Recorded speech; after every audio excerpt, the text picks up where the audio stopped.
Welcome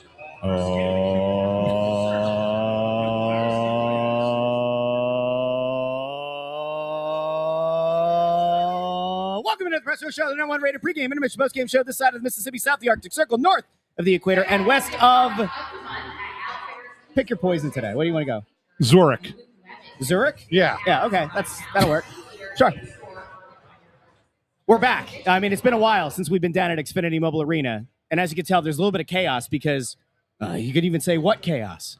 We got a couple of guests here at pregame. Yes. We got Pete Blackburn. We got DJ Pete. Gents, how are we doing? Amazing. Yeah. How are you? Thanks for having us. We are big fans of all of this. We're big fans of this man. We're big fans of fingerprints, the whole thing. We are honored to be here. I love it. I love your fans of fingerprints. Oh, it is probably a top 10 recurring thing that we say every time anything involving any team that Kevin Hayes or even Jimmy Hayes for that matter, anything like tangentially touching like anybody with Hayes. If Emma Hayes does something for the U.S. women's national team, we say Kevin Hayes' fingerprints are all over it. You know what I did? Was it last year or the season before? Whatever year Austin Hayes played for the Phillies, he hit a home run, and I put a tweet out that said Austin Hayes' fingerprints were all over that. It's the best. Iconic. We owe you so much for all the content that you've given us over the past few years. Thank you. I appreciate it, boys. Thanks. Listen, this was a point of contention. I don't think ever in the history of this show have we allowed somebody to show up with a I mean, of all the hats, right? Like, if this had been like a game against Vancouver, like, fine, you want to wear a Canucks hat? Fine. You want to show up here with a Blues hat? I don't care. A Bruins. I mean, what do I do? I mean, I'll take that as a compliment because Vancouver stinks. Yeah. The Blues, they stink. Mm-hmm. The Bruins are pretty good this year. So I'll take that as a compliment. Yeah. That's good. That's good. So what made you guys, aside from the fact that you love the Bruins, Pete, right? Yeah. What made you guys decide we got to take a road trip to Philly after having not been here for forever? We want to go everywhere, basically. We want to see what every hockey market's like. We want to see what makes the fan base tick, what makes the people tick, what makes the team tick, meet the people involved who are on the team, who are behind the scenes on the team. I feel like if you're going to talk about all 32 teams, you should know all 32 teams as much as you can. That's a great idea. I will tell you next year, if you come back, come for the Ducks game. The Ducks game, yeah.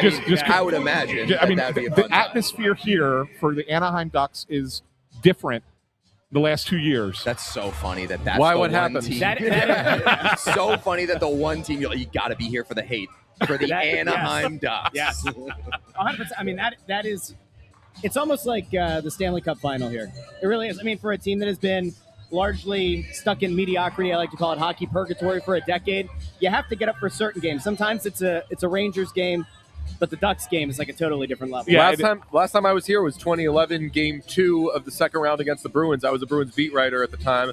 That was the JVR Bin Laden game, where U.S. killed Bin Laden, and then JVR went off against Tim Thomas the next game. And everybody went JVR. JVR. I was also here for that game. Not as media. I was here with my now wife. Yeah. So when I think of you're talking about an amazing atmosphere here, I'm like, you got a lot to live up to because the Bin Laden game, JVR, epic. They lost that game, by the way. David Krejci in overtime. Yeah.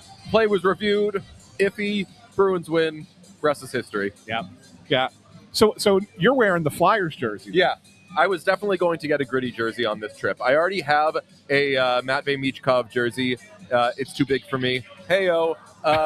And we went to Gritty's store, and Pete and I both got Gritty jerseys. I also got a Gritty jersey. Did you really? Yes, yeah. Like, I'm totally fine. Like, I have nothing against the Flyers. I'm just a Bruins fan, so obviously I'm wearing Bruins stuff today. All right, cool. So this is what I want to ask you. I'm glad you say that because that shows that you got some objectivity. Right? Yeah. So from your perspective, as more of a national perspective, what is your guys' take on the Flyers and kind of where they are here in year 3 of a rebuild under Keith Jones and Danny Briere? The biggest concern is I don't know where they're going. Like, I do not know what this team is going to look like in a few years. I don't know what even like the Michkov thing is obviously concerning that it's where it is right now. I'm not going to say that they're one of the most bleakest outlooks in the NHL, but I think they have one of the most mysterious outlooks in the entire NHL. That's fair. I think that's a fair point. I think that they are recovering from being uninteresting. And I think the worst thing that you want to be as a team in the NBA or NHL is in the quote-unquote mushy middle, and that's where the Flyers find themselves right now. But they were in a position a few years ago where you could be like, what is their thing going to be? We need to find out what Chunky does, for lack of a better term. And now Zegras, Michkov, Michkov is going to be a star. I think that right now, you go in the team store and there's so much, there are Michkov hats and everything. It's like, yeah, we are all waiting for that to be as established as we want it to be, but they're moving in the right direction. I think that is irrefutable. I know that fans aren't happy with Rick Tocchet, but I think the steps they've taken in the last calendar year have been positive. Yeah, and I'm in agreement with you. And I mean, obviously,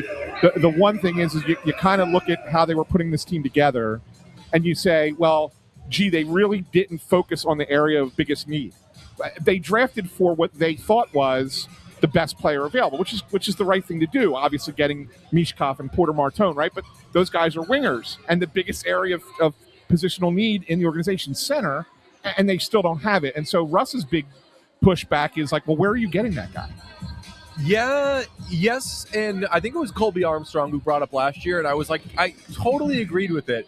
I've always been such a don't build around wingers. You can't really build around wingers. You have to have centers and D, and then the rest will all just kind of fall into place. Even goalies, if you have good centers and you have good defensemen, you'll be fine. But just positionally, with how advanced the sport's become, you can build around wingers because of how much responsibility they have offensively and defensively. So I've kind of moved away from you have to prioritize center. But as you said, just like organizationally, they don't have it. The good news is a bunch of free agents, McDavid, Eichel, they're all hitting free agency this summer. None of those guys have been signed up yet. So it's just another year of you could chase it in free agency and then all those guys get swallowed up. And that's where the inherent frustration is here. And that's where, for years now, I have begged and pleaded actively.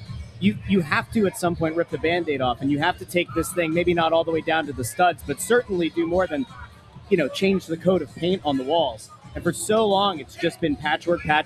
It's been throw up like a nasty-looking wallpaper. And they did remove a little bit of drywall 2 years ago, but they didn't go as far down as I think they needed to. And it did feel like they put a lot of hope in 2026. Kaprizov, McDavid potentially being there. They wanted a meeting. That didn't come to fruition. Quinn Hughes becomes available on the trade market.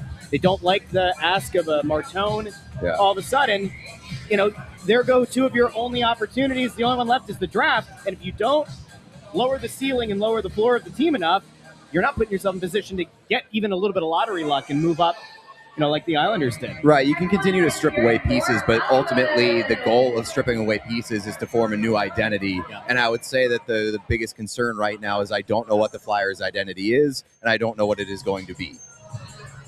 Yeah, I mean, look, it's a fair thing to wonder. And with the Flyers, what they do is they don't like to let a lot of information out. Like, that's the one thing. And so when people kind of ask, well, what's the plan? Well, they don't leak the plan. So you don't know, you don't always know. So you're left speculating kind of what the plan is. And you kind of try and take the cookie crumbs, and try and figure it out. I've been of the mindset that it always happens that somebody becomes available. Yeah, that you don't expect, right? Like somebody always becomes available. We were talking on our. You go get them. And right? Can you go?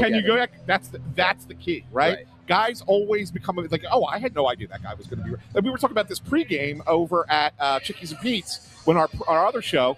We said, with all that's going on with Austin up in Matthews Canada, with Austin Matthews and Brady Tkachuk, could you see those guys suddenly wanting to get out of those? Brady Tkachuk would love it here. Yes. You know what I'm saying? Yeah. Right? So now all of a sudden, if you're looking to get out of your situation, they only got 2 years left on their deals, right? Might one of those guys suddenly become available in the next year or so? And then do you have the assets to go get those guys? I mean, I one of my favorite hockey stats is guys, and it's just like how many players on a roster you look at and you say, like, okay, that's a guy. Like someone that the other team needs to worry about or whatever. Yeah. And the Flyers' number of guys has increased. The problem is they don't have enough stars that if they do consolidate in getting like a Brady Tkachuk, who is going to cost more because of what he is to the non-hockey fan, you're going to have to overpay for Brady Tkachuk, sure, is what I'm saying. So at that point, do the Flyers have enough where if they move out like all of their pieces, then what do they look like? Then your Brady Tkachuk and nothing else really, cool, you're now the Ottawa Senators. Right, and like, are you giving up your top prospects who like are potentially going to be the future guys that you want Brady Tkachuk to be immediately, and it doesn't make sense to give those guys up to bring in a guy like Brady Tkachuk for the window that you have now, and I don't know if that's going to align. Right, and that's the question, because I think that they're looking at a certain age of player, right? If you look at who they're kind of molding this team around, you got your Konechny's and you got your Sanheims, but aside from that, the guys that they really think are going to be part of this are all in that between 21 and 26 range right now, right? So how many of those guys do you have to give up to get that star player? And does that weaken the team ultimately, even though you have a star player now? Think of what it cost to get the other Tkachuk. It was an established star player, a very good established defenseman, and did they give anything else up other than Uyghur? Was there a draft pick? I think it was a draft pick. And like a draft pick. So like that was a not small price at all. And the Panthers got killed for that trade at the time. Right. And it ends up working out for them. But honestly, not too dissimilar from the team that you're playing right now in the Bruins, where like the Bruins do not have the deepest prospect pool, and anybody that they do have, it's like, are you going to move that to get if you're trying to get with like when they were in on Rasmus Anderson or whatever, like, are you really going to give that up when you should be planning on your players who are 20 to 25 being here when you have your next run? Another name that's being talked about getting moved here at next week's deadline is Rasmus Ristolainen. There's been rumors that your team is one of the teams interested in him. What can he fetch? Can he fetch what the Bruins got for Brandon Carlo last year? Get him, Pete. I would hope not. From a Bruins perspective, like I think that Rasmus Ristolainen has been unfairly panned in the past. I don't know if he's a player that I want the Bruins to go out and get, because I don't know if he pushes them strong enough in the direction that they think that he might push them. Yes, you do know. You do know if he does. He does not. This feels very much like an underrating of playoff Risto, who we've had the opportunity to watch dominate in the postseason for many years here in Philadelphia. That's right. I mean, he was really good at the Olympics. I'll say that. I'm a Risto guy. I'm a Risto guy. So maybe it's not the right move for a Boston. Right. But maybe a team like a Dallas. Yes.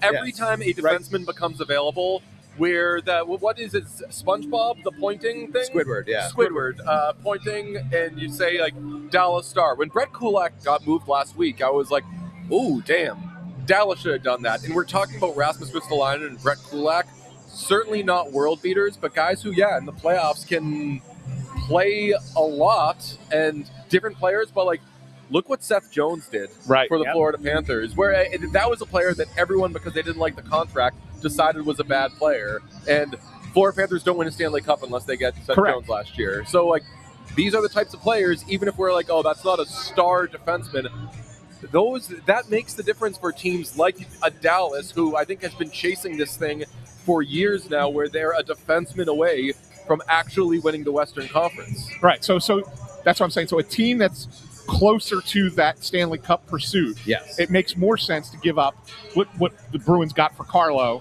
versus a team like Boston, who's a good team, but maybe not to the level of Tampa and Carolina in the East. Yeah, I don't think the Bruins need to adjust what they think they were at the beginning of the year based off of what's happened. This is a nice story. This is not a team that's going to contend and win the Stanley Cup. Right. That's how I look at it. I mean, I look at it the same way. And that's why I know that the rumor came out that Boston did it. I also heard Montreal is interested. I think it's the same thing for them. Like, in all honesty, does Risto make them better? Sure. But I don't think that it moves the needle enough to suddenly make them a team that's going to upset Tampa and Carolina and go on a run to the Stanley Cup final. If Montreal could do it. I believe in Montreal. Do you really? Yeah, I do. I think they're a very exciting team.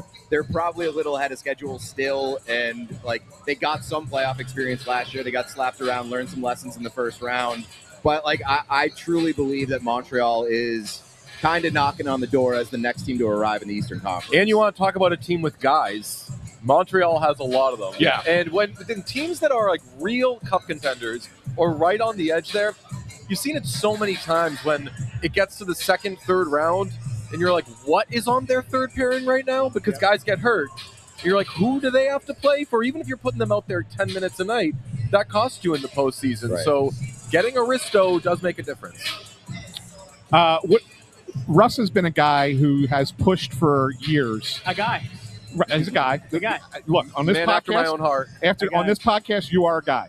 Appreciate it. He has pushed for years to say that the Flyers made a mistake and said that they should have traded Travis Konechny or Travis Sanheim. They did try to trade Travis Sanheim. We know that the St. Louis deal fell through because of Torrey Krug. But they should have moved on from one of those guys 2 to 3 years ago. They should have. Okay. Konechny's a good spiritual leader of this team, but if you had traded Konechny when his stock was significantly higher before he got the offer, right? Again, lower the ceiling, lower the floor. You get valuable assets back for him. Your team is significantly worse off, which then makes you a better contender to get a high pick and maybe be in contention for an elite talent that you otherwise have not been able to get. Yeah, and now that those 2 years have passed, what happened the last 2 years that you would have been missing out on? Right. That you missed the playoffs? Yeah, correct. Same thing would have happened. The question I wanted to ask that kind of before he jumped in there was, do you move on from those guys now? Or are you now stuck with the fact that it's part of your rebuild and they're going to be here? I mean, I think it does.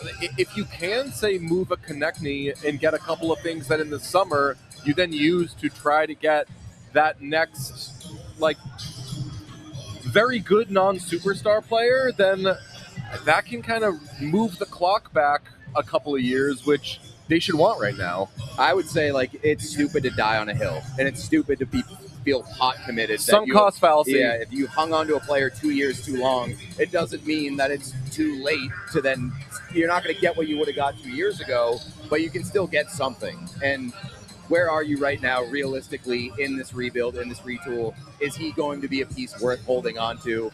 It can go up either way, but I would not commit to keeping him just because you feel like you kept him and he's 2 years beyond what the max value was. And the reason I ask this question, guys, is because when you look at the Flyers lineup, if you look at just their top 3 lines, you have 6 guys who are on 6 wingers that are playing on there right now. But you got Tyson Forster, who was out for the rest of the season, but he is a guy. I agree. He is a guy. And then you have Porter Martone coming, right? So those 2 guys are going to have jobs on this team next season. What 2 guys are not going to be here that are on this team right now who a lot of people think are part of a core, right? So two wingers right now have to be moved in some capacity. Now, I think Bobby Brink is probably one of them, I think. But who's the second? And that's the hard one. I can't seem to wrap my head around to figure out who that second guy is going to be. Is it Owen Tippett? Well, that's the one that makes sense. But Owen Tippett's good. Yeah, but he's streaky. He's streaky, right. But the way he's played late in the last 2 months of the season, he's playing more like a power forward, Okay. and less like a guy who just skates a lot, right? Yeah. And I think that you're seeing a different player as a power forward in Owen Tippett, and it gives me a little bit of pause to say, well, let's just move that guy out because you don't have that replacement, that player. I know Martone's going to be that eventually, but he also doesn't have Tippett's wheels. What's Tippett's contract? How many more years? Another 5, I think. 4 or 5 I think years. it's another 5 5 years at 6.4. 675. 675, yeah. 6'7". There you go. I think that he's the kind of guy that is a really good player, but is not above replacement level in terms of where you are right now. You can get another Owen Tippett. Yeah. And I think that while he has close to maximized value, you should cash in on that. And that's fair. And Russ and I do agree on that. He's the one guy that I say, I think they still want to keep him, but in my mind, that would be the one that makes the most sense. And for all the reasons that you want to keep him is why another team will overpay for him, who is closer to their window and can look at him as something that pushes them over the edge. I agree. Oh, yeah. All those teams, look what Zach Hyman's done the last 2 postseasons. If you can convince a team this is what you are getting with this type of player, then they will pay. And I really, really like Owen Tippett as a player. Yeah. And I understand why a lot of Flyers fans would be like, don't move on from that guy. You're kind of just seeing what he is and what he can be. But at the same time, you have to evaluate where you are right now and where you'll be when he's in a few years. I can sit here and talk to you guys all game, but I'm getting the evil eye from Lauren over there that you guys have, I guess, other responsibilities here today. I have to go be assaulted by Gritty. Yeah. Gritty's going to sack tack Pete. It's going to be incredible. There we go. Good stuff. Hey, by the way, it's the What Chaos podcast. Be sure to find that on anywhere you get your podcast. Watch it on YouTube. Are you still writing at CBS?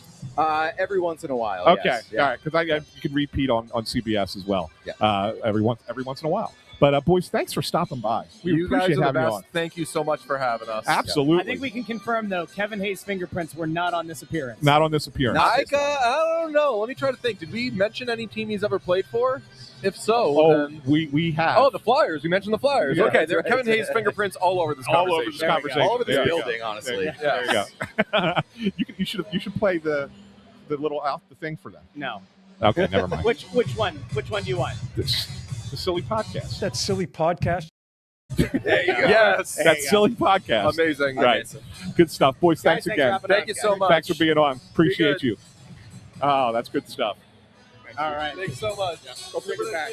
So, listen, we always say you never know who's going to show up on the Press Row Show. This is one of those times. Yet another one of those moments. Yeah, good stuff. They have a great show. They have a great show. That it's a if you Don't are touch it. No. okay. Just leave it, intern. Just leave it. It's okay. It's okay. Intern's on a bit of a heater. I'm going to tell you right now. Nah, yeah. There are two people. We have a We have a high school kid here. yes. Yeah. We're getting merch. Yeah. So here's the thing. That was a cool collaboration because they have a great national show. Mhm. I highly recommend it if you're a fan of all NHL. Obviously, they talk about all 32 I've teams. begun coming off of my long. I have this whole thing about how I don't like to listen to other hockey shows Yeah. for the most part because I don't want someone else's opinion of a player to affect how I view a player, right? Yeah. And there is something to be said for having like a wider idea and having other people's opinions on it. But like that's where I get a little bit iffy. And that's like across all sports shows, right? Like I like to go in, have my thoughts, and then if we have somebody on, especially if it's somebody else who's local, you get a Kimmelman on, you get a Jackie on, you get Kevin Kurz on, you get whoever, then you start figuring out within our little bubble of Philadelphia if we're aligned or not. Yeah. And the national guys, it's always tricky because sometimes they're right on it, and sometimes you get guys who like everything is like an inch deep and a mile long, right? Like where the analysis of it, like you're not burrowing in. I actually like what these guys are doing where they're trying to get to every team and get a feel for what is being said about the teams. Yeah, that's In the good. moment, I think it's a cool idea. Smart idea. Very Yeah. smart. And they're very engaging. They're good guys. So definitely check them out. I highly recommend it. Okay. By the way, we found out pregame. Yeah. Okay. That this pregame show is your guys are going to get some bonus time that we didn't prepare for because the puck drop, even though it says on your calendars it's 3:00, the puck drop today could be as late as 3:25 today. Could be as late as Not only do we have the longest games in the NHL every time they're played in this building, now they're adding a half-hour potential delay to puck drop. Your wife is the best. What did she say? Tell Anthony I said hi. He seems like a cool guy. She was so upset. I will tell you this right now. She was so upset with what happened at the carnival because she thinks you made it weird and made it sound suggestive. And she was like, I said he's a cool dude. I very clearly was not saying that. It's okay to have like a celebrity crush. She doesn't though. That was the thing. Well, that's okay. She was like, Anthony made that sound so creepy. And she was like, I just think he seems like a cool dude. And then I was like, in fairness, I'm the one who said he looked like a GQ model that day. If any of us were, effectively hitting on Bush, I guess I did not hit on the man, but I did say he looked dapper. He did. Yeah, he did look dapper that day. He looked great at the Olympics too. Every game that he did there. Well, yeah. Yeah, it was good. It was good. But anyway, so the point being, because this is a national broadcast game today, this game is starting at 3:20. 3:20 is the scheduled puck drop. But there we go. That's nice. But if the creepy old man treatment. it's all good. But if the Penguins Rangers game goes overtime, then our puck drop gets pushed back even further. So Is that game playing over in the Snow the Goalie Sportsbook? not on one of the easy No. It's screens. 2-2 with 8 minutes left. Yeah. Come on. So, By yeah. the way, thank you, Tony Louis. The only GQ man on the panel is intern Andrew. I agree. Yeah. Wow. Wow. There he is. Bring that stud up. There he is. There he is. Potato cam for him, too. It's no matter what he touches, it turns to potato. Did you notice that when he was kind of running point to some extent, when we were out in Malvern at Chickies and Pete's a couple weeks ago with Devin Kaplan and Alex Bump, Yeah. we had potato cam. And then today, we had Chris over at South Philly. Yeah. No potato cam. No potato cam. We bring intern up on the screen here. What? He's got a nice Mac, and it was potato cam. You know what I think it is? I think it's the light that is hitting his screen at that angle. That's kind of in the back right there. Kevin Hayes' fingerprints are all over the camera. There you go. That's I what don't it know, is. maybe. Yeah.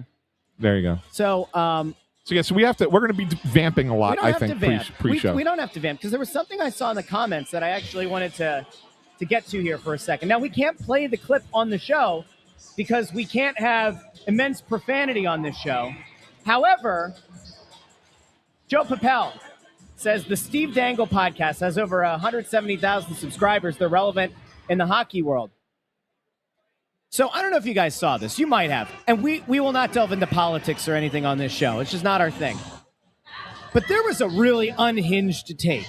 And I would encourage you, not that this is selfless promotion, but if you go check out Friday's episode of The Russ Joy Show. Oh, of course, because where- you can't find it anywhere where else. It was me and Colby Cohen. No. I will it'll give you my unfiltered take on the Steve Dangle thing. Yeah. But this guy came off like an absolute clown.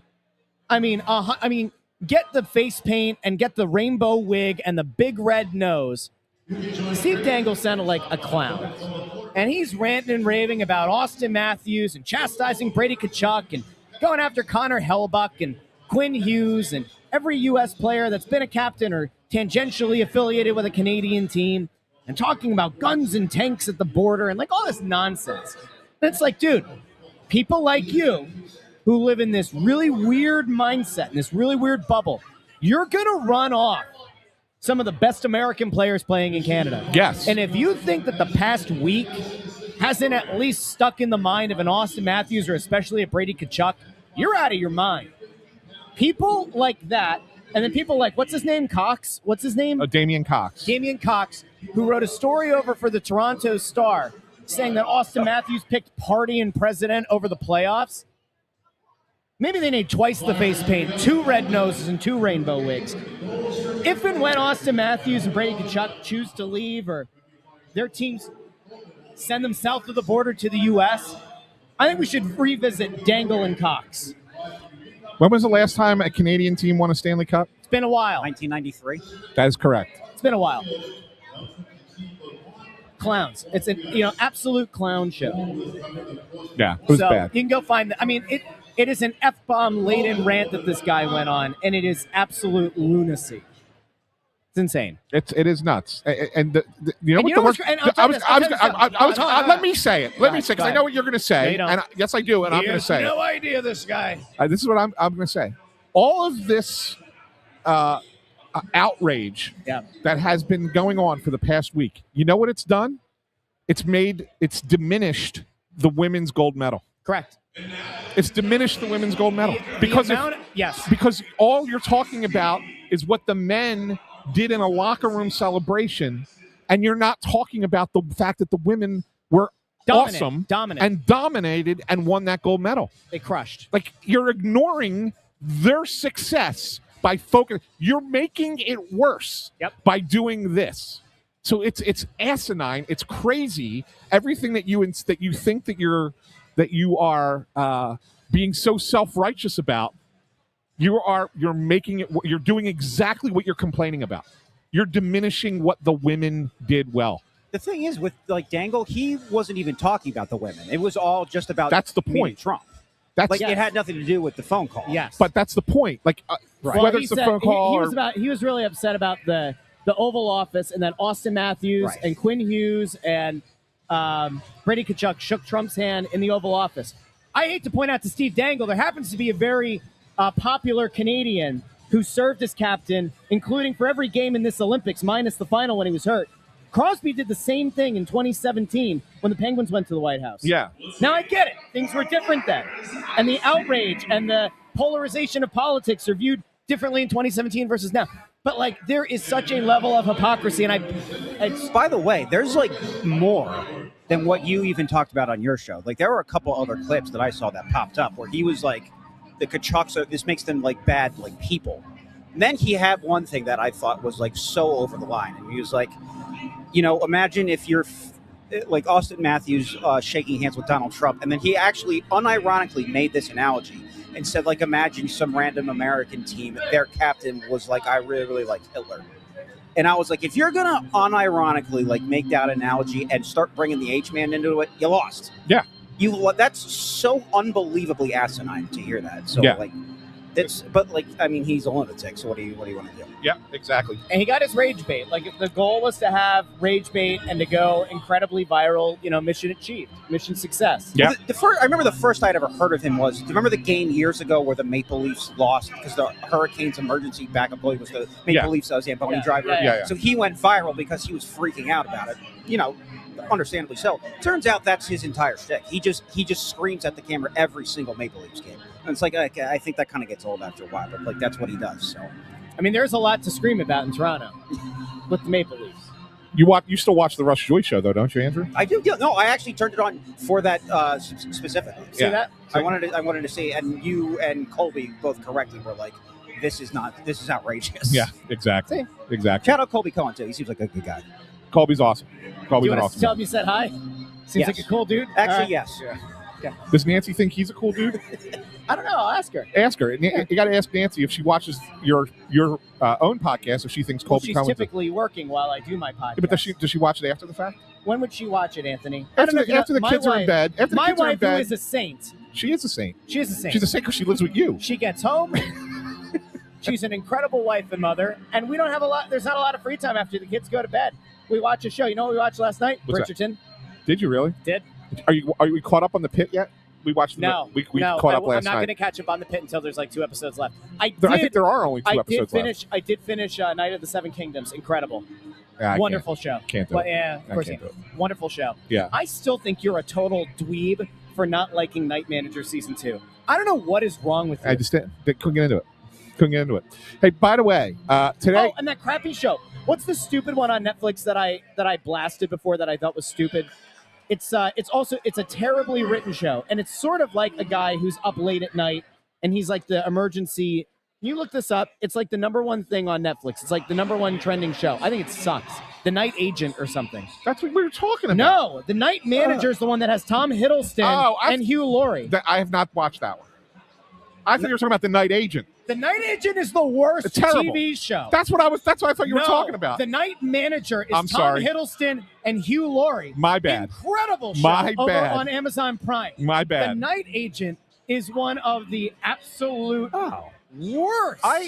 Worst. In TV fairness, shows. I only watched the first season. I haven't watched the other 2. I Does it couldn't get make that it much through worse? 3 episodes of The Night Agent. I was like, this is a terribly written and acted show. I thought it was season 1 was good. First season was okay. I was coming off of a heater, though, watching Keira Knightley's show, Black Doves. Yeah. We watched Slow Horses on Apple TV. Which is with great Gary show. Oldman. Incredible show. I'd actually argue that might be the best show anywhere right now.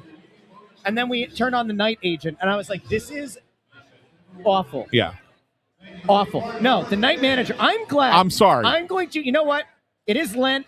I'm and sorry. I don't have the power to do it, but I absolve you of your. I thought you were talking about the Night streaming Agent. sins. I thought you were talking about Night Agent. I could not watch the second season. No. It was terrible. It was absolutely terrible. I thought season 1 was bad. Season 1 was okay, but I'm a simpleton, so I'm just really looking forward to next Friday. That's when season 2 of Ted comes out on Peacock.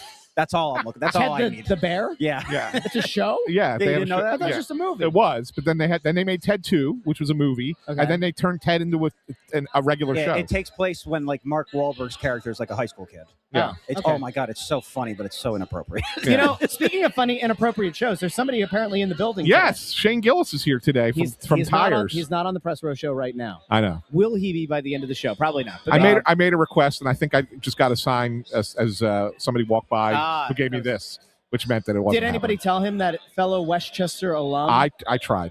right here. I tried. Right here. Rangers and Penguins going to overtime. By the way, So 3:25 now is the start. of course that was going to happen. By the Murphy's way, and I want to do this because they were kind enough to bring. Normally they don't bring the giveaway item over to us, but Russ made a special request so we're all getting one today, and they just dropped them off. When it comes to giveaway items, look, they usually give away a T-shirt or something, whatever. Here, okay, whatever. I have never seen a hoodie given away at a game here. No, I don't think so either. It's usually T-shirts. Check these out. Right? Not a bad gig, right? No, they're nice. And it's a nice material. What's the inside feel like? I value. You know what? It's not a heavy hoodie either. No, and as the weather, it's a light hoodie. It's a transitional season. Yes, it's like a hoodie. spring or early fall. I love hoodie. that. So yeah, they dropped them off for us. Everybody got one. Intern gets one. Intern gets one. Let's give it to Give intern. one for intern, so he can alternate between that and the one he's wearing today. Here's one for Russ. Thanks, Anthony. Although I don't know stylish. if is there a person in your family who's an XL? I'm not sure. Are they all XLs? Yeah, I think so. And then get me a few hot dogs and we can talk. And one for me, one for Bundy, and then one we have another special guest later in the show. Yes. At the postgame. So not Shane Gillis. No. This is we'll hang on to one for him. Just so everybody knows, we have a high school student who is wants to be a broadcaster when he grows up, and he had reached out and he wanted to follow us around today. And so I got him a credential. Ant's opening the floodgates to having future applications of other high school students. Brought him down. I took him over to the radio booth where he got to meet Tim Saunders and Todd Fedoruk. And Keith Jones walked in the middle of when I was introducing him, and so we got to meet Jonesy as well. He's hanging out in the pregame radio booth with Bundy and Jason Martinez and Brian Smith, so he's doing the radio show. And then he's going to come back and hang with us for the rest of the time. His parents and his brother bought tickets to the game just so he could come down here and hang with us, right? So I told them to come up here with about 5 minutes to go in the game, right? Okay. And then we'll have Jonah on. Oh. And they don't know that. Nobody knows. He doesn't know. Well, the parents don't know. Probably watching back now. I doubt that they're watching. Well, if you are watching, don't spoil it. Don't spoil it, right? Don't tell them. We're going to bring him on and have him on while his parents are here. Okay. So I think that would be a cool little thing. Mike Butts is right. Help that kid. He already got to see. The other thing that happened was we were over in the press box. Be careful. I'm going to be careful. I'm not going to say anything. I don't need this person chewing us out again. But we got to go over there, and so I walk him over to the broadcast booth, and as we're coming back, Russ is standing there with his M&Ms, and he hadn't gotten one of his tubular meats yet, but he got his M&Ms, and he's being chewed out by somebody over there. Somebody was taking me to task about my tweets. And I told this person that the next time they chastise me about the tweets, we're going to have a conversation nice and loud over there. And the poor high school kid standing there listening to this whole thing, and I'm like, a lot of crazy stuff happens behind the scenes, bud. So it was entertaining. We'll tell you all about it. Did you know that he called me one day? He called me about a tweet that I put out at some point this season. No. And I was like, I'm not taking the tweet down. And he's like, you need to take the tweet down. I was like, why do I need to take the tweet down? And then he went down this laundry list of reasons. And he said, I didn't say anything that's wildly inappropriate or offensive or anything. And then I got taken to task over there about the same. I did end up taking the tweet down because he wouldn't shut the hell up about it. Was it a recent tweet? Recently. I wouldn't say because I don't want to point too many eyeballs to it. But it's not there. It wasn't that long ago. Yeah, it was relatively recent. Not recent. And this person was also chastising me. All these people, these high and mighty, and you got to remember, this is the first time that some people saw Russ in a month. He who's without sin cast the first stone. Yeah, this guy over here. At least I called you privately. You're shut up for a half hour about it. Yeah, well, but at least it was a private conversation. Here, this was in front of people. This was something else. There were only 2 people over there. Because everybody else was running away. There are a lot of other worse things I could have tweeted. I chose not to. I'm a nice guy. Try to be fair to people. And to be honest with you, I don't even want to get into the nature of the tweet. I don't think there was anything inherently wrong with the wording of the tweet. It was the message of the tweet that was the problem. That's all. So.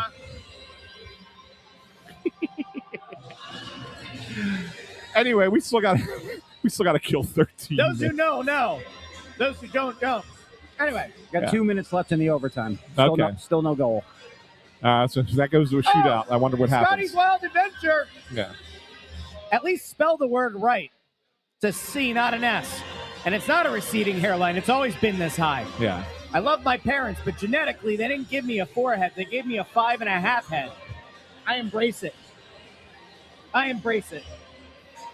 I want to imagine that Scotty Wild Adventures, I want to imagine that picture is a Snapchat filter. I have to imagine that's a Snapchat filter, right? Probably. But thanks for being here, Scotty. We do appreciate it. Here you go.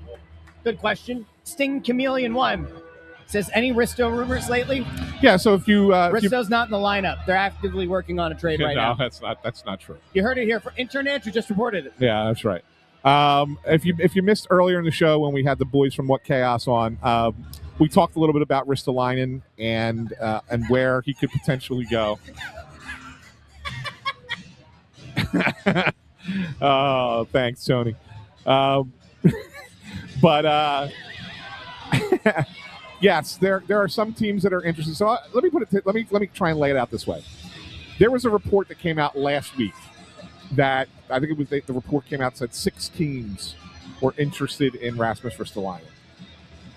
I have doubts about those teams being that many teams being interested when that report came out. Now, it doesn't mean that there haven't been tires being kicked or anything like that.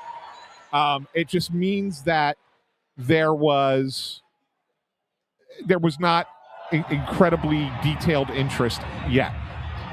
But when that report comes out, that's a signal to other general managers that maybe a player is available. And I think since that report came out, there have been some teams who have actively gotten involved with the Flyers in conversation for Rasmus Ristolainen.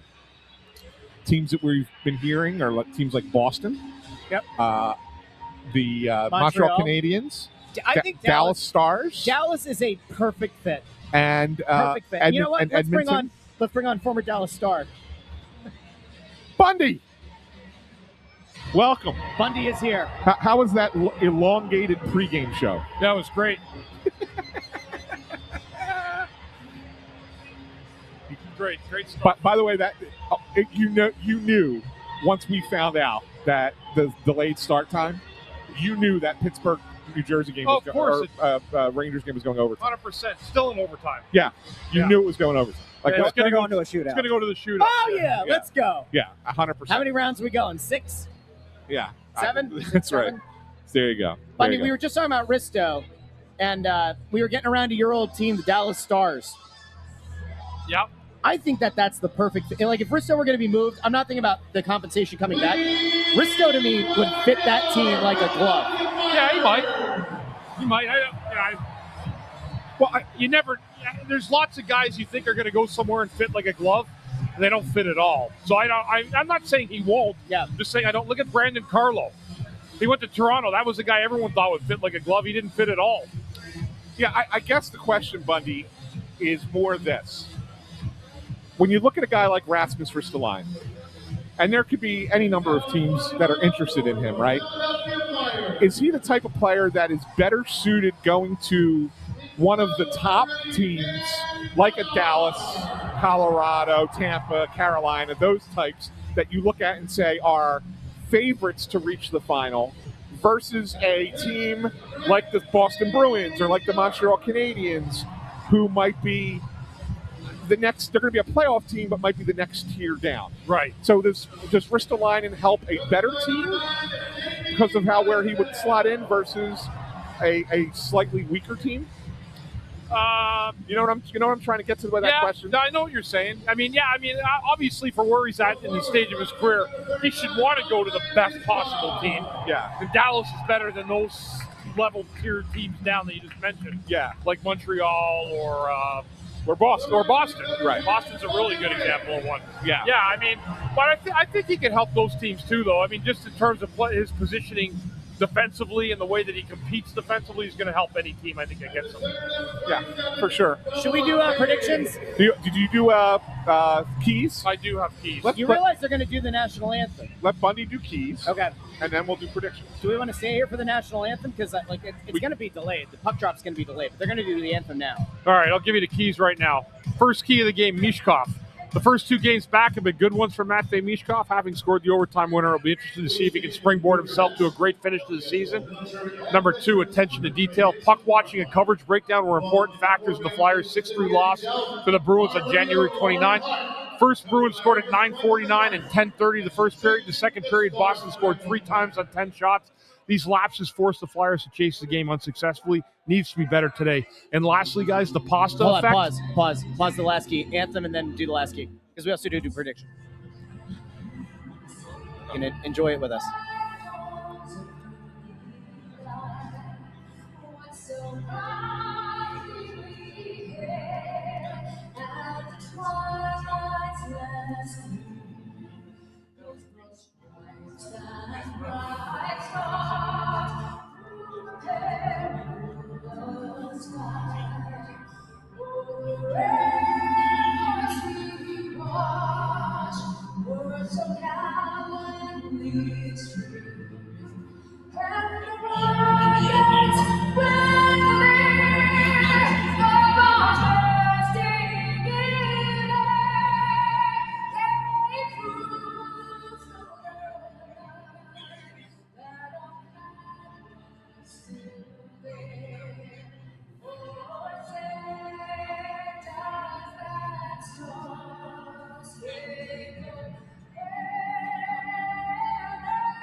She held free longer than normal.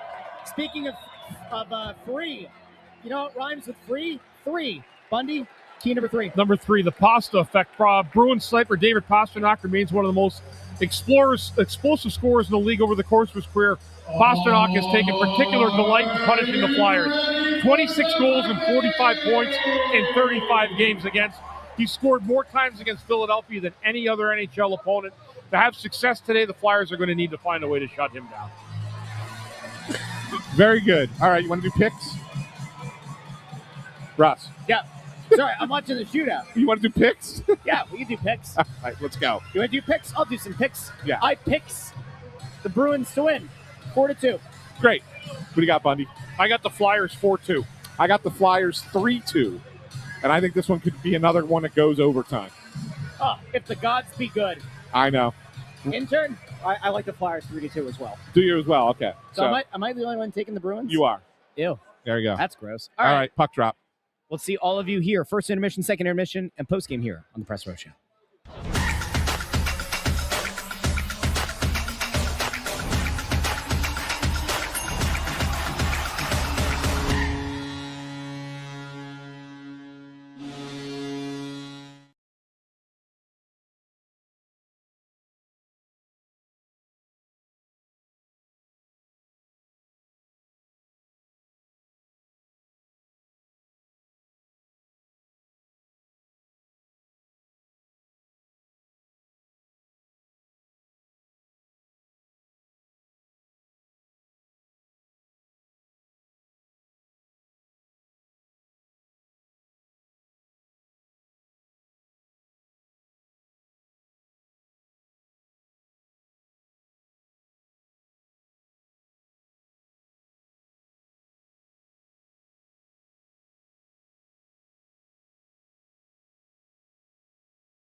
Nebraska, Charlotte, Monterey, pregame intermission, Postgame show the side of Mississippi South, the Arctic Circle, North, the Equator, and West of Suec. You remembered. Ja, das habe ich erwähnt, oder? Ja, natürlich. All right, welcome in. It is the first intermission. That period was... It was okay. It was entertaining. Nick It was Delorier dropping the gloves at center ice. He Yeah. did not win that tussle, but it was a good one. And you know what? We're actually going to give the referees a little bit of credit. They let the guys have at it. They didn't get in there too early. They let them throw down. No one hit their head on the ice. It ended up being a perfectly fine tussle. It was an entertaining first period. I call that that fight a draw. Oh, you're being kind. I thought Janot won it? I think Janot got it. Yeah. He got it at the end, but I thought in the middle part, I thought Delorier had the landed. better of it. He had That Delorier uppercut. gave it the uppercut that you don't usually see. Yeah, the uppercut was a big one for Delorier, but I think that there were a couple that he took right off the noggin after his helmet came off. Mm-hmm. And I was like, oh boy, yeah, that one goes to Janot. If I'm scoring that, it's like a boxing scorecard. It's 10-9 to Yeah. Janot. Yeah, I guess so. We got him at the 10-9. end. Maybe O punched him a little bit at the end. Yeah, but it was more than that. Like, I know that no goals were scored. I really liked the puck movement on the power play. Power placement was moved the puck around efficiently today so far. Well, it looked good, and then Swayman had to make that one big save. Yep. You know, it was a great pass from Zegers to Brink. Yep. In the slot, and Swayman made a great save on him. I thought both goalies were good. I thought there were chances at both ends. I thought it was an entertaining period for nothing. Yeah, I agree. Right? I I mean, agree. normally you get a 0-0 first period, and we're sitting here going, man, that was a snoozer. Not today.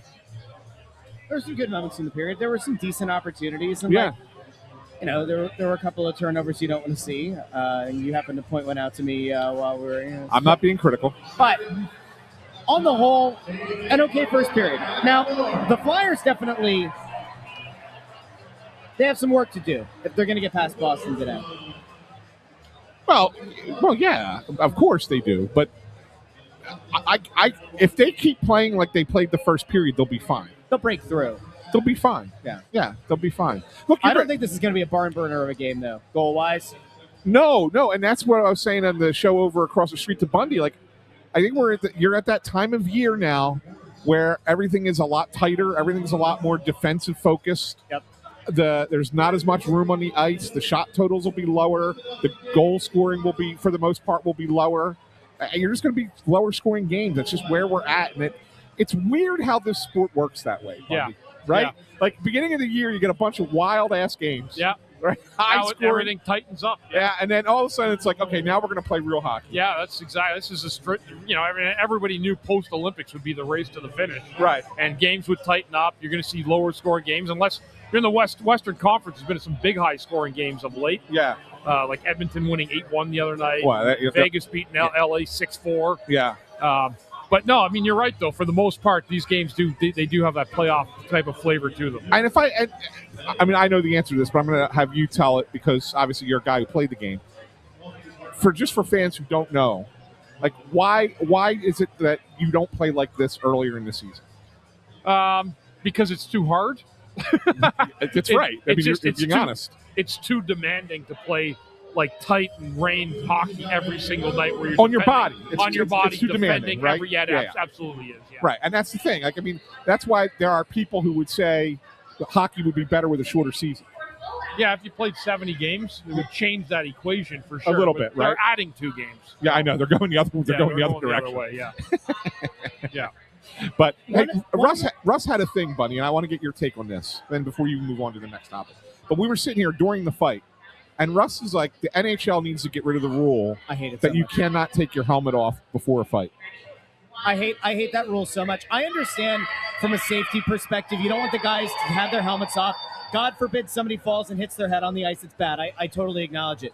The concept of throwing punches at a dude with a helmet and a visor on is so stupid. to Yeah, me. I agree. I mean, years ago, guys used to sometimes take their helmets off, especially if they had shields. They just take them off and place them on the ice. I just think it's a better. I don't know. Yeah, you're not allowed to do that anymore, though, right? You have to keep your helmet on. Yeah. I mean, it can get knocked off, as but- it did for Delorier today. Yeah. But you cannot purposely take it off. Take it off anymore, right? Right. I just genuinely think it's one of the stupidest things. Yeah, I agree with Optically, you. it looks dumb. I think if you're fighting, like you're punching a visor, like, I don't know. I don't like it. I just don't. at all. Anyway, what were you going to say? So one of the things that we talked about over at Chickies and Pete's before, earlier today, by the way, if you missed it, the episode's going live in the podcast feed in 5 minutes, but we did a bonus episode of Snow the Goalie at Chickies and Pete's in South Philly before this. It wasn't bonus. Well, in a way. It was a makeup. But in a way, it's like a bonus this week. Yes. Yes. People don't cry over spilled milk. They're excited when there's an extra thing to enjoy. It's like finding an extra present behind the Christmas tree. Yes. Or the Hanukkah tree, or the Kwanzaa tree, or try to be inclusive here, the tree. Anyway, one of the things that we talked about is the Joshua tree. Joshua giraffe. We love giraffes. Anyway, one of the things we talked about was how Michkov played so well the other night, and that you want to see that confidence continue. You want to see him be putting in position to be successful. One of the things people are saying in the comments is that, why isn't Michkov on the top power play unit, especially if you're coming off of that game where he did score a power play goal. He was in an area that no one on this team ever wants to go to. Why not make that change today? I would say because the current top power play group has looked better, right, Bundy? Yeah, I mean, they've looked good today. Yeah. They've played well. Like Bobby Brink. So the guy you would replace because of where they are on the ice would be Bobby Brink. But Bobby Brink on this since he's been put on this power play, has looked really good in that role. He gets to that bumper position. He had a great chance, like I mentioned earlier, right? So that's why you're not doing it right now. Now, if things change, I read that. If things change and it starts to look like a slog again, then I think you can think about it at that point. But right now, you don't. If you have something that's going well and playing well, you don't make a change. You just leave it be. Okay. I mean, Mishkov's look. The one thing I will tell you about the Flyers with their power play units, the top unit definitely gets more time, but the second unit gets more time here than I think a lot of other teams. Yeah. Right. So Mishkov's still getting his power play time. I'd like to see with the top unit. I don't know. If this were like an absolute world beater group. Right on the top, right, if they had sustained periods of success this year, but it's largely been a bad power play. I get it that they've been playing better of late. Today looks okay, that's fine, but let's not get it twisted. It's not as if it's not as if you're disrupting something that's been wildly successful this year. It hasn't been. No, it hasn't. You're 100% right on that. But my point is that that's the only option is to replace Brink, right? Because you're not taking Konechny off the ice, you're not taking Zegras off the ice. Yeah, I would. You need a center. So am I crazy though to argue that? Listen, I understand if you want to have two power play units that have good players on them but that power play is probably better with Michkov on it than Brink. Brink's a lovely guy, lovely player, but I don't know. Maybe I'm nuts. But you got to remember, Michkov does the role that he plays is similar to what Zegras plays. Yes. That's exactly right. I'm just going to say that. Yeah, so he doesn't play. If you want to put him on the other side of Bobby, that's fine. But he's not going to do what Bobby Brink is being asked to do. Okay. Yeah. Right? So that's the problem. And that's so you have Zegras. Do you want to replace Zegras? I mean, if you're willing to replace Zegras and flip the two there, you can do that. Yeah. Right. Maybe not. Yeah. Yeah, that's the thing. It's Flyers have too much of the same thing. It's really what it comes down to. I think now's a good time. But Zegras and people, A-Pips 2680 said put Zegras at center with Michkov on the off wing. The problem is Zegras does not play the power play from behind the net, which is where the center goes, and then he gets to the front. That's not Zegras' role, right? It's not just it's not just about the guy taking the face off. It's what is the role on the power play? And the guy, so that's Christian Dvorak on that top line. He takes the draw, and then he goes either behind the net or right in front, for passing, or if they're going to take shots and he needs to set a screen, that's his job. Trevor Zegras is not doing that. Yeah. Right? That's just not Trevor Zegras' role. Okay. Right? So that's really what it comes down to. Everybody's got to have a role, and Zegras and Michkov play the same role.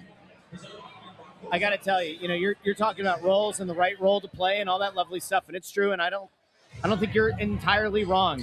And I'll tell you what, we all have to know our role, don't we? And it is the first intermission, and it's been a while since we've done one of these games at home, but I'm pretty sure somebody who's got an important role in the first intermission is none other than intern Andrew, who is here with we can't call it the stat of the night, it is the day, but we'll call it the stat of the night daytime edition. Intern Andrew, welcome. How are you? Thanks for having me back.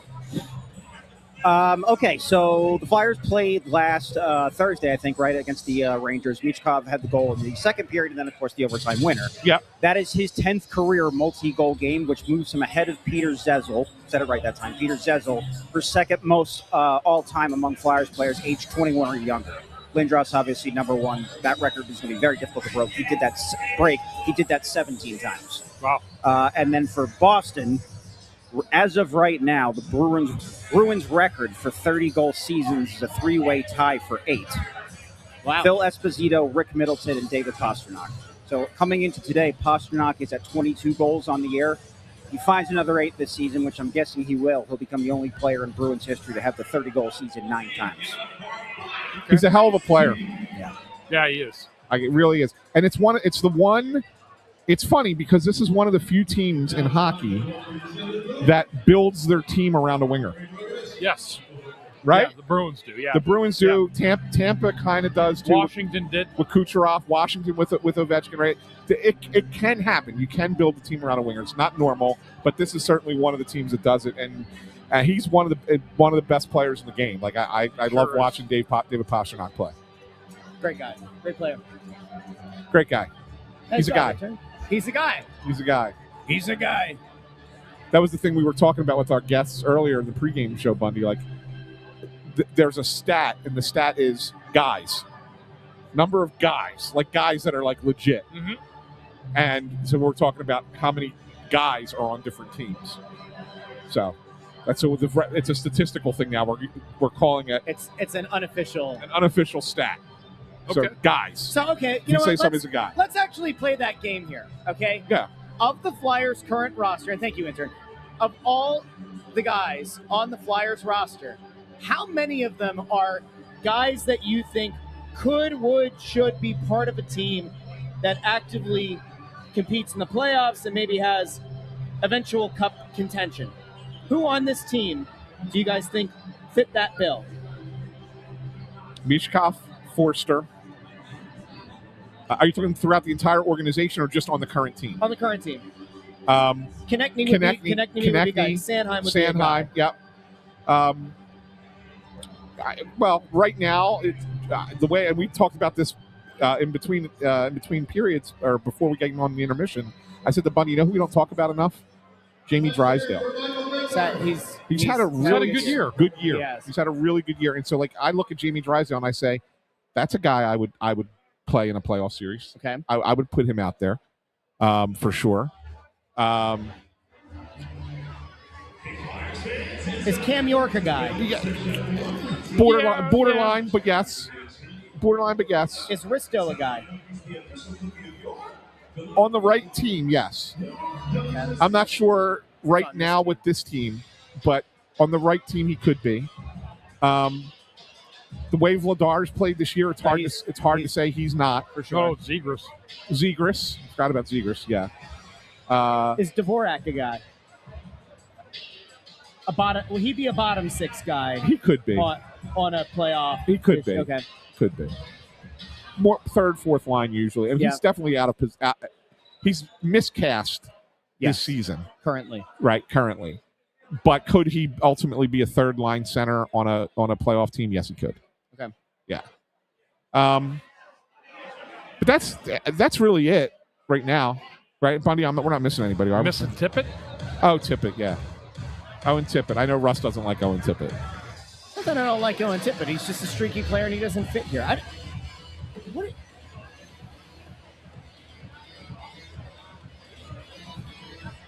What? I mean, what do you want? Well, but that's what but we talked about this earlier. Like he's changed. The way he's being used this year is a different version of Owen Tippett. Yeah. Because I'm with you, and you know this. We've talked about this before. The version of Owen Tippett that's like the kid from Mighty Ducks who can't stop. Yeah, you don't want that. That's not the guy. Like, he can't be that guy. If he's that guy, he's useless. Like, he's too streaky and not a valuable player. If he's going to become a legit, like, power forward-esque player, then guess what? You don't move him because he is a good player at that point, and he can probably be more consistent. You know what? Allow me, and Bundy, you'd be the perfect one to ask. A couple weeks ago, we had Devin Kaplan and Alex Bump on. And the one thing that those guys said, trying to make that transition from the Phantoms to the Flyers, the thing that the coaching staff told them is you've got to kind of cut down on mistakes and trying to make plays that you shouldn't make. You got to be a Right. more consistent player. Can the same be true for a guy like Tippett? Yeah, just because you can be a super fast player doesn't mean you should be. Like, maybe if you slow the game down a little bit, it can make you a better, more effective player. Yeah, and I think the two guys you had from the minors, that's a classic mistake down in the American League. Guys trying to make plays that aren't there. They're trying to do too much, especially guys that are, like borderline NHL players that have an opportunity to come up or could come up and play. Yeah. They just try to do too much. And I think that could be the case for Tippett down here or up here when he plays too. Sometimes he tries to do too much rather than just skating, shooting, and taking pucks to the net on a regular basis. That's his strong suit. Yeah. Like, if I were him and I had that speed and that size, I'd be trying to go wide on every defenseman I came across. Hey, by the way, Philly Sports Experts, who's one of the guys who hates me in the chat. Oh, okay. He said that I named 80% of the roster. I named 8 guys. So I'm going to get Amadeo to clip that up. So math is certainly not an expert's strong suit. But thanks for chiming in. Just thought I'd point that out. Don't let people get under your skin. Yeah, I'm going under my skin. But if Andrew's going to put his comment up on the screen, I'm going to react to it. Andrew puts everybody's comments on the right. screen. If it doesn't go up on the screen, I'm not going to react to it. If it comes up on the screen, I'll react to it. That's all. You hear his voice getting a little bit higher? That's all. He's got you under his skin. No, never. He's got you never deep in the heart of him. No, I love responding to these deep people. in his heart that he's really a part of him. Yeah, he doesn't hate me. The He just said it. He doesn't hate me. So it's good. All right, and on that, show's gone off the rails. We'll be back second intermission and postgame here on the Press Row Show. Do us a favor, if you haven't done so already, like the video, share the video, subscribe. You can go check out in the podcast app now. It is live. The episode that we did earlier today over at Chickies and Pizza South Philly, that is now available in the podcast feed as well. You can go mute the game and go listen to that or something. I don't know. We'll talk to all of you second intermission here on the Press Row Show.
What was that? Intern? Andrew getting his Intern? fingers all over stuff down Intern? there. Sorry, I accidentally tried to hit the unmute button and I took it off the screen. I'm sorry. What are you guys never messed hold up on, at hold on. work before? No. I want you to apologize to the people. I said I'm sorry. I tried to hit the unmute button. I accidentally took it off the Don't screen. get lippy I'm down sorry. there. Huh? Don't get lippy down there. He's getting lippy because he's letting the hair grow out. No, that's not what it is. That's not what it is. Yeah, you know what? I feel like him growing the hair out is really twisting the knife on Bundy, because Bundy was talking about shaving his head at the carnival, and he didn't do it, and now it feels like Andrew's really just trying to. We're gonna give him a summer cut. Okay. He's getting all swole. Is that what you're telling? I don't know. As AI used to say. Notice that he's wearing the long sleeves. He might be hiding some, Puffy chested. yeah, little, getting some meaty biceps going on over there. All right, anyway. Sorry. Welcome to the Press Row Show. Flyers are getting outshot 2x, which, ho-hum, another game of that happening through 2 periods. But It's actually been closer than that. It really has. Vladar, we thought got hurt at one point on a save pretty late in that period. Yeah, I think it's just the shot stung him. Wherever it caught him, whether it was in the arm or shoulder area, I think it just kind of caught him in a bad spot. And it can just go one of those. You got to kind of breathe through it and let it dissipate. And then I don't know if this came up on TV. And by the way, I saw that. I guess it happened that they flipped the coverage of the game to newsy stuff because it's on national TV. Yeah. About the ABC went to coverage of coverage not of what's this going on in Iran. Yeah. Yeah. And Oh, so did they cut into that they game? did, Yeah. and I don't know. Actually, it'd be nice to know in the comments how much of the game they cut out, and if they've gone back to hockey yet. Or if Apparently, it's it also went out in the app, like the ESPN app. Like some Really? people watch it, they flipped it there too. still, wow, So, yeah. pretty wild. Jump to ESPN News, according to Mike Wood said he went to ESPN News. I don't know how this happened, by the way. Gritty123 started calling me MAGA Russ during pregame when we were talking about the Steve Dangle thing. I don't think it's not my name. It's not my name. Yeah, we'll get into that. Let's talk about the second period first, and then we'll get into that because there's something you have there as well. We're going to get into the Middle East conflict. That's what you want to do? No, you have something based Yeah, I off do, of yeah. Austin Matthews. That is correct. We'll talk about Austin Matthews in a little bit. In this game, we just said Vladar, it looked like maybe got hurt. And there was a point very, very late in the period. Konechny got tied up with, and I didn't see who it was. He got tied up with somebody inside the blue line. Yeah. And he was down on the ice for a bit. And the other guy, the Bruin, was over top of him. And I couldn't tell if it was a knee to the back of the head, inadvertent, or if it was something prior to it. But when Konechny got up, he was slow to get up. The way that he was kind of skating back to try to cover net front was odd. And then he got to the bench. He threw the helmet, lobbed the helmet, didn't smash it down, didn't go down the tunnel. But you saw it as well that he was pretty slow getting back. I don't know if we should make anything of that or not. I wouldn't make anything of it. I mean, he was frustrated. He went to the bench. He threw his helmet. But he went to the bench. He didn't go down the tunnel or anything. So Who's this again? Konechny. Konechny, I don't think it was I don't believe it was an injury. Okay. He tends to be one of those guys who, is a little bit demonstrative when he doesn't when he doesn't like the way he's been hit sometimes. And I think it was one of those more than anything else. But I think he's okay.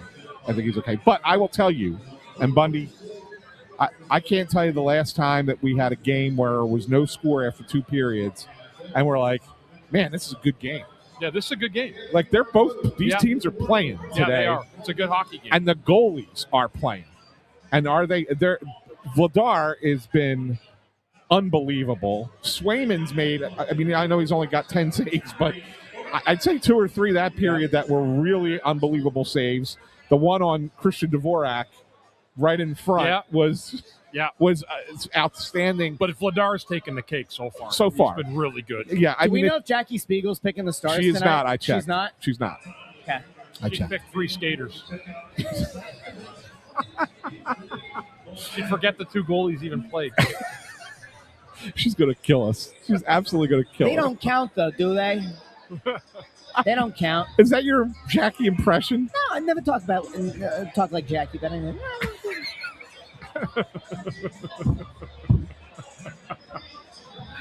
Oh. That's just wrong, Russ. But anyway. Anyway, yeah. I don't know why you acting like that. The goal. Hey, intern, did you bring me a water?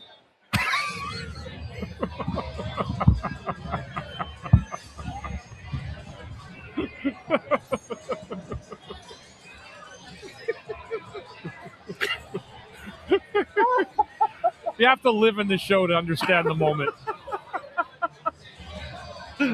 Oh my Too good. goodness! That's too good. Oh my goodness! I don't even know where to go from here, Russell. You took it way. We go off the rails. You went way off the rails. Let's go over to intern Andrew for tonight's trivia. It's the trivia time with intern Andrew. Are you all right over there, intern? Yeah, I'm okay. Do we have to play him in? That was a deep cut. Do we? Can you bring me water? Do we have to? Do we have to play him in? That silly podcast. Do we have to play This him is in? Dan Hilferty. Welcome to Snow the Goalie. You're in for a treat. Yes, you are in for a treat sometimes. Just go to the trivia. Just go to the trivia. What happened there? I forgot what my question was. All right, so once upon a time, way back in the day, Flyers won their first ever Stanley Cup against the Boston Bruins in 1974. Back and forth series, 2 instant classics to begin that series. Bruins won Game 1 because of Bobby Orr goal in the final minute. Flyers won Game 2 in overtime. Fitting that the series ended 1-0 Flyers win in Game 6. Bernie Parent, the late great Bernie Parent, 30-save shutout and won the Conn Smythe. Which future Stanley Cup winning goalie was in the crowd at the Flyers parade that year? Mike Richter. No, he's too old. Say the question again. Sorry. Damn. Yeah, it was Richter. There was Mike Richter? Yeah. I got it. Wow. Yeah. That's like an all-time. He would have fastest- probably been like was 6 or 7 years old. 8 years Eight old. years old. Was Yeah. born in 66. I was trying to. Yeah. I was trying to think about his age, but yeah, Yeah. he's from Flowertown. Yes. That much I know, and I was just trying to think of goalies from the area. That's really the only one, right? So what's your trivia today? Do you have one? They don't all hit. I thought that was interesting. I just found that out today. I didn't know. First of all, I just found that out today too, that he was in the crowd. I didn't know. The only reason that I guessed it so quickly was because how many goalies have been from the Philadelphia area that would have potentially been in the crowd for the parade? Yeah. I don't You know, Mike Richter played at my prep school, Northwood. Did he really? He played at Northwood Prep School. Yeah. Okay. Yeah. All right. Yeah. Him and Tony Granato, I believe, were teammates there. Yeah. I mean, there's only been a couple handfuls of players from our area in general who've played in the league. What do you consider do you include like South Jersey? as South well? Jersey, Okay. yeah, sure, South Jersey, of Yeah. course. If you would have asked the question without saying what future Stanley Cup winning goalie, Okay. we would have probably had a little bit longer Maybe. Yeah. before we got to it. But as soon as you said that, it's like, okay, there's only so many, Okay. right? Like, okay, who was from the Poor area? intern's heart. It's Yeah. all right. Well, sometimes I stump you, sometimes you get it right away. That's just life in the big city. Yeah, that is. And Russ was hoping that would have gone longer. Why? You don't think I could figure out a way to fill 8 minutes and 10 seconds? Now I of know time? you can. We do have something else to talk about, so you Well, have that. intern, you know what? Bless your heart, bless your soul. Thank you. Thank you so much for being here. All right, well, there goes our trivia time with intern Andrew. Now, Bundy, pregame, we were just talking about the way that some of the media stuff has gone post Olympics. Yeah. And most notably, the way that Toronto, a lot of Canadian media, but especially in Toronto, going after Austin Matthews, going after Brady Tkachuk. Yeah. And it's interesting because tonight, Brady Tkachuk and the Senators are going to be in Toronto taking on Austin Matthews and the Leafs. And there's been this discourse all week about how will Matthews and Tkachuk be greeted in Toronto, right? Yeah. We've seen that in the U.S., obviously, Jack Hughes get applauded, right? We've seen the American Olympians in the States get plenty of applause. But Matthews and Tkachuk is going to be interesting. And so I wasn't sure if this was just going to be like a media-driven narrative and by the time we Yes. got to today, it's going to all blow over. I want to show you something that came up a little bit ago. This apparently was earlier today. Austin Matthews was asked about the reception that he expects to get in his first game at home tonight since leading the U.S. Olympic team to a gold medal. I want to listen to this and then bring it in and kind of get your thoughts and your feelings on it. Okay. Here is, I had it. There it is. Here's Austin Matthews. The Olympians are honored for it. Yeah, I don't know. I mean, we've got great fans. We've got passionate fans. For me, I'm just focused on tonight's game, getting ready for that, doing whatever I can to obviously help our team win for a game that we desperately need. Am I crazy for thinking the fact that they are asking these questions still is beyond insane? Yeah, but it's Toronto media, though. I mean, it's Montreal, be the same thing. They had the players on their team in the same situation.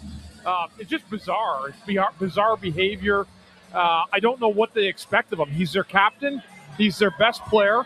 He played for his national team country and won a gold medal. What are you supposed to do? Because I don't know anybody else that were in that situation that wouldn't have, if they couldn't have gone and smacked down about 5 Big Macs at the White House and spent time at the State of the Union. I don't understand what the big deal is about it. If I played for Canada in 1994, we won a silver medal. There was a real reach for that team to win a medal. We weren't expected to, and we were honored on July 1st on Canada Day in front of the whole country on a big stage in Ottawa. In front of 100,000 people, we came out together. And I thought that was awesome. It was about 5 months after the Olympics. Yeah. But I thought it was a great honor, and I was really happy about it. I would think that any team would have that opportunity these days. Yeah, but I understand the geopolitical climate, but so what? That's what players do. You go to the White House when you win, especially that's the Invitation Cup. All the previous winners of their league trophies go to visit the White House. I mean, the Eagles went to the White House. Eagles went last year, right? Yeah. So I don't understand the hoopla. I really don't. I think it's an honor and a privilege to be able to go to the White House, to be able to celebrate that for your country, and then go on your business afterwards and live your life and go play for your home team. I don't think Toronto, I'll be honest with you, as a fan, if I'm just putting myself in a spot tonight in Toronto as a fan, if I were of the Leafs, I would very politely give Austin Matthews a nice clap. Yeah. I would be honored to, congratulations. You were the captain of your gold medal winning USA Olympic hockey team. You had a hell of a good party this week. We all saw it. We all witnessed everything. Congratulations. Here's my hand clap for you. That's what I'd give them. Yeah, I'm curious, just because I wasn't living here at the time, what was the reception that Richards and Pronger got when they got back in 2010? A giant applause. Giant applause, right? Remember that? You remember that, Bundy, right? What's that? 2010, when after Team Canada, the guys who played on Team Canada came back, Mike Richards, Chris Pronger, they put it up on the screen. Congratulations on the gold medal, and everybody here applauded for them. Everybody applauded for them. Yeah. As you should, because they're your guys. They're your guys. Now, I have no idea what's going to happen in Toronto tonight. I really don't. And so I don't want to be presumptuous. But I'll say this. If they boo Austin Matthews, shame on them. Well, if they boo him, he's going to leave anyway. So shame on them if they boo him. He's going to leave. He's going to leave town. Me? It's a hockey tournament. It's a hockey tournament. Yeah. And he's your captain, and he won a medal. And he was the captain of the team that won the medal. And captain of the team that won the medal. The gold medal, right. Applaud. You don't have to go nuts and do USA chants, obviously, but a nice little applause. It'd be silly, ridiculous to not honor him for doing that. It would just be absolutely ridiculous. If they boo him, okay, we can have the conversation about whether or not there's like irreparable damage being done with Americans playing in Canada, Matthews, Tkachuk, Hellebuyck. If they get booed tonight, good luck if you're a Canadian team convincing an American star player to sign with your team in the future. They'll never. Brady Tkachuk and Matthews, they're gone. I mean, even beyond them. I'm saying if a star American, like say Quinn Hughes hits the free agent market in a year and a half or whatever. Yeah. Good luck if they boo Matthews tonight in Toronto. good luck trying to get an American player to go up and play. They have a hard time now in free agency getting guys to go play in Canada, American players to go play up there because of the tax rate, right? Yep. And that's why we've talked about this. This isn't anything new. It's not just Canada. Like California teams struggle with this as well. But there's a reason that guys want to play for either Tampa or Florida or Dallas, right? Because they're in no tax states, so therefore they can make a little bit more money.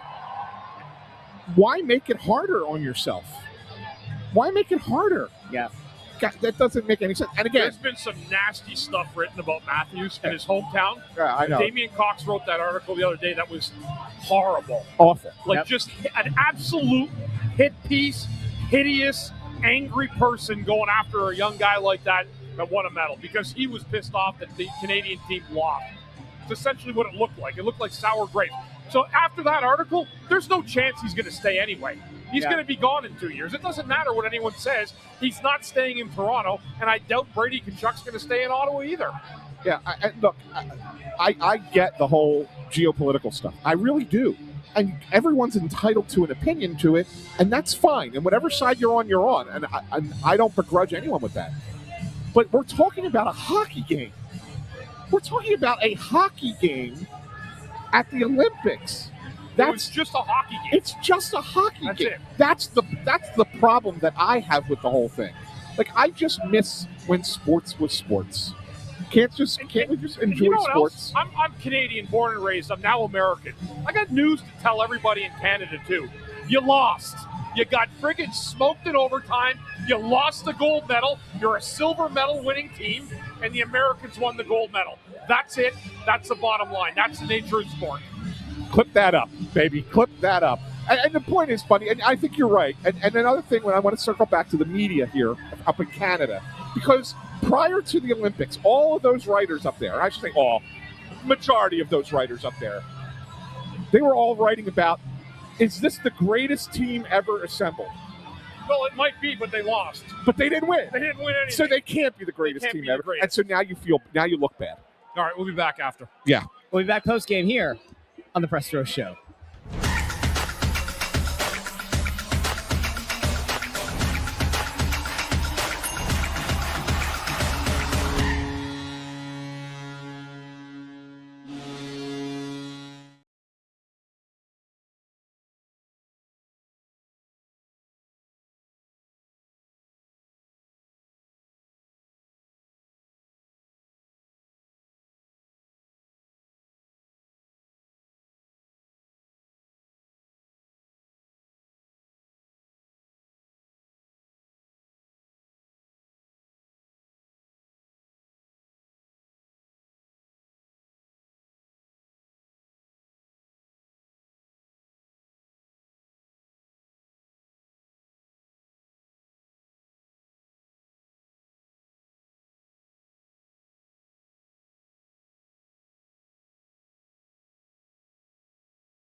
Welcome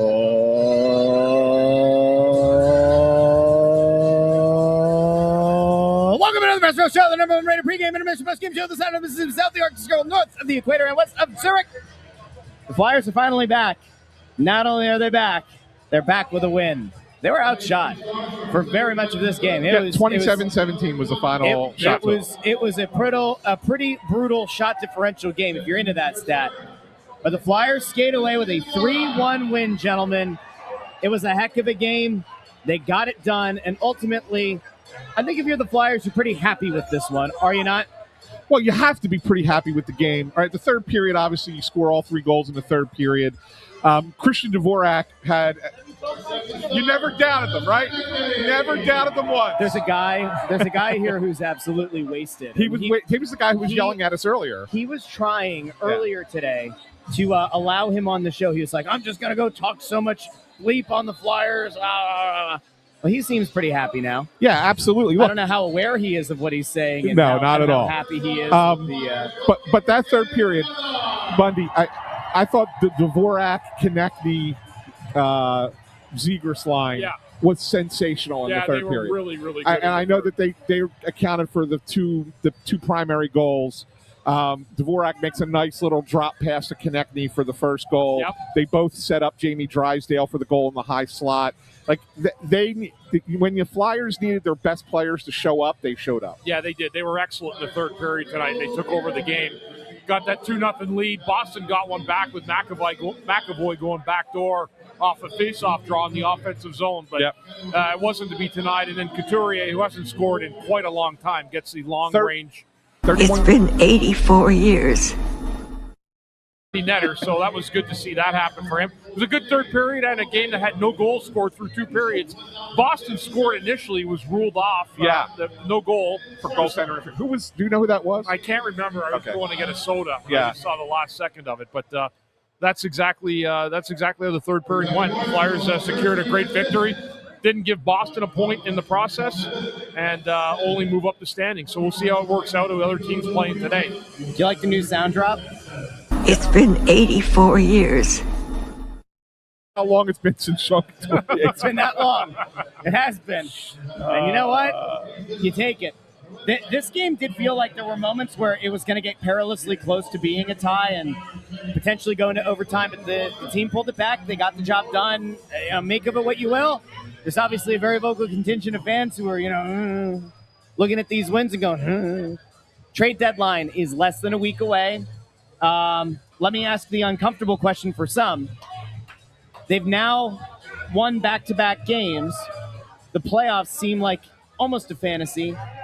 But in theory, you go back to the things Danny Briere has said the last 3 years. A team is going to show you and kind of give you the feeling of whether or not they're a playoff team, whether or not they deserve to be given that run.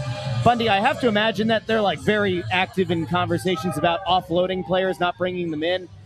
If this team wins another game or two this week, do you think it changes the mentality or the strategy at the deadline for this team? It's a good question, Russ, and I don't know the answer to that. It depends on – I know what I would do. I just think that at the end of the day, it's too many points to make up. Yeah, that's what I think. I mean, they're within 6 right now. 6, and there's still games to happen tonight, so we'll see what goes on. But they made one up on Pittsburgh today, who lost. They're 7 behind Pittsburgh. Yeah. They're 6 behind the Islanders and Boston. Yeah. And Boston got nothing today, so that worked out well. So I mean, again, you're there, but you're not there. It's a tough road to hoe. They're gonna have to go on that run, like we said, of winning 16, 5, and well, and here's 4, the thing. It's not only that, but today's win gives them back-to-back wins for the first time since the Ducks game in the beginning of January. Wow, yeah, that's insane. I'm just saying that's how long it's been since they won consecutive games. Now you have to do something beyond that, something else you haven't really done, and that's continue to win. You need to go on 3 and 4 in a row, right? That's what I'm saying. I almost think that you have to win all today, and then the Toronto, and then Utah. You have to win all 3 of those games, and maybe get a little bit of help. Yeah, you need some help too. And then maybe you reassess. Yeah. But if you don't win those 3 games, it doesn't. I don't think it changes. I think I said this before, but I remember Columbus went on that 7-game heater. Yeah. And I remember one of their players or their GM had actually said that they'd lost a point in terms of their climbing the standings to where they're trying to get to. Yep. With that many wins, it's just crazy, So Yeah. it's really hard with the number of teams in front of you, but you have to win the games to give yourself a chance, and the Flyers have done that. For sure. So, I think you wanted to do something. yes, we got to kick intern Andrew out of his seat. So, Jonah, can you hear me? If you can hear me, go sit in intern Andrew's seat. Here we go. Yeah, there we go. All right, here we go. I'd like to welcome to the show. Yeah. You got you all set? No, I got it. All right. Yeah. Welcome to the show, Jonah Castle. How you doing, bud? I'm great. How are you? Thanks for having me on. Absolutely. Great to have you on. Absolutely. So Jonah is a junior at Friends Central High School, and is that technically Philly, or is that on the opposite side, Lower Marion? It's not quite. It's in Wynwood. Wynwood. Okay, yeah. So it's on the Okay. Wynwood side of Township City Avenue there, right? And Jonah reached out because he does the play-by-play broadcasts of Friends Central basketball games, but he wants to kind of The boys and the girls, or the men's and the women's team. Yeah, that's right. you do both, correct? Does Yep. both. All right. Nice. And so he wanted to kind of get a professional broadcasting experience. So of all places he could have gone, he came to Snow the Goalie. That's right. All right, of all places. So he That came. tells you something. Tell us a little something, right? So he came and hung out with us today. I took him around. We showed him the press box and introduced him to a few people. He got to sit in with Bundy on the pregame radio show. Yep. And I figured, let's just talk about your experience today, what it was like to kind of have the broadcaster experience from start to finish here at a Flyers game. This place is awesome. I'll tell you that. I mean, I had so much fun. You guys are great. Get closer, Get a he's little saying. closer. Oh, okay. Yeah. You guys are great. This was so much fun. I had a great time. Everything that I did, I enjoyed. I can't believe you guys do this every game because this is incredible. The best part about it was, for me, my experience with him, I took him over to meet Timmy and Fridge. Yeah. Right? Yeah. So we go into the radio broadcast booth and he's meeting them. And you know what Timmy starts joking with him about? What? The thing that he said on the air that he shouldn't have said. Oh, yeah.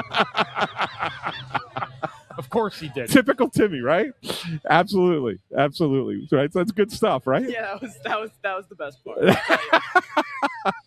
That's Timmy. That's Yeah. typical Let the Timmy. record show that if and when you make it big in the business, you are now in some way part of the Snow the Goalie branch. Yeah, Like it's like the tree. It's like the Andy like Reid tree, the coaching tree. Yes. Yeah. Yeah, you are now part of the Snow the Goalie coaching So tree. someday, if you take over for Mike Tirico on the NBC, just look back and say, my first internship was with Snow the Goalie. Oh, yeah. Don't ever yeah, forget yeah. it. Yes. That'll be the first thing I say. That's Yeah, right. yeah. That's right. That's right. So you got to make sure now, you got to let everybody at Friends Central know that you did this. You came on the show, Oh, yeah. right? You got to get it promoted throughout Friends. Have them put something in the newspaper. They can pull it off the YouTube. They can play the clip on the morning announcements, whatever the heck they do in the school, and just show them like just how awesome you are and how popular you are. We had you on the show. I'll tell you, everybody at Friends Central will know the name Snow the Goalie. Attaboy. Well, Good Jonah, stuff. thanks for coming on, man. Thanks for hanging with us today. And I hope you got a win, and hopefully you had a great experience. I did. Thank you so much. You Thanks, got it. Jonah. There we go. You got it. Absolutely. Jonah Castle from Friends Central. There we go. Very Yeah. cool. Yeah, good stuff. So it's really funny because there are people in the comments who are saying, "Wait, is that now intern Andrew's intern?" It's intern inception, right? Yes. The intern under the intern under. I like Very it. cool. Yeah, I like it. good stuff, That is good stuff. Thanks for joining us. Yeah, for sure. For sure. guys. I don't know if there's anything else you wanted to get to tonight. No, not really. Today. Not Is really. it night? Is it day? I guess it's technically evening, 6 o'clock. 6 o'clock. Okay. Yeah, you're in the evening. It's been a now. long day. It has been. Yeah. For those who might not have caught it or might not have joined us, we did a show just after noon over at Chickies and Pete's in South Philly. So that's now in the podcast feed and on YouTube and everywhere else. And then, of course, we did Press Row Show. We're back next Wednesday for Press Row Show down at, where did we say? Glassboro, New Jersey. We are in Glassboro, New Jersey next week. And I noticed that we are in a spot right now where Flyers are down to, I think, 11 games remaining at home after this. Something like Something that. like that, around 11 games. So the next game the Flyers have is on Monday. They'll be up in Toronto, where the Leafs may boo Austin Matthews tonight. We'll keep an eye on that. Yeah, absolutely. Will they boo Brady Tkachuk? We'll find out. All that lovely stuff. So we'll keep an eye on that tonight. Flyers back in action Monday night against the Leafs. We are down in Glassboro at Jakey's and Pete's, doing Snow the Goalie Radio, 6 o'clock start to that on Wednesday. And then we'll be back here for the Press Row Show next Thursday as the Flyers play host to the Utah Mammoth. Did I get everything? I think I got so. everything. I think You you got covered it it, right. Russ. Yeah. You got it covered. You got it. Good work by you. Hey, good work by all of us. You know what? Some people worry about the rust. They worry about the layoff, you know? Yeah. And we were doing radio throughout the Olympic break, but I'd say we came back with a little bit of fury, a little bit of fire, a little bit of fun, you know? Yeah, It was a good show. It was good. It's good stuff. We had a person complaining during the second intermission that we don't talk enough hockey on the show. We're back. Thanks for joining us. Yeah. Do us a favor, if you haven't done so already, like the video, share the video, and subscribe. If you like listening in the podcast feed, go subscribe over on Apple Podcasts, Spotify, Pandora, Amazon Music, wherever you get your podcasts. Until Wednesday and then Thursday, this has been the Press Row Show, presented by Snow the Goalie. Find Bundy on Twitter at Therien6, Ant on Twitter at SanFilippo. I'm on Twitter at Joy Broad, Intern Andrews at Intern Andrew.